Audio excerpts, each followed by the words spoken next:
During the Reagan Revolution and the Thatcher Revolution, we heard a lot about the transition to user fees as a transition to privatization and hence reduction of government. Why aren't we hearing more about that, and how does that play into your thoughts? That was a question. Nice and short, very good.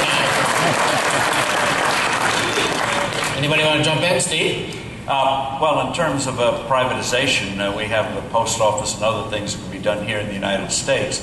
But Thatcher was very, very successful. A lot of the big assets were sold. She brought in the unions, giving them stock below the market price, so they bought into it. Very, very clever the way she did it. She also did it with housing as well. And so privatization is now seen as mainstream. The key thing is a lot of countries haven't done very much of it. By the way, Greece has huge amounts of government assets they could sell and raise easy cash. But the Greek government, even though it's had 5 years of bailouts, supposedly with all this austerity and everything else, has never been forced to do a census of what assets they own. They don't know what they have, and they've never been pressured to find out what they have. So privatization, she won that battle, and more governments, when they get strapped for cash, they overcome political divisions. Like in India, they're going to do a little bit more because they need the cash. They want a vibrant economy.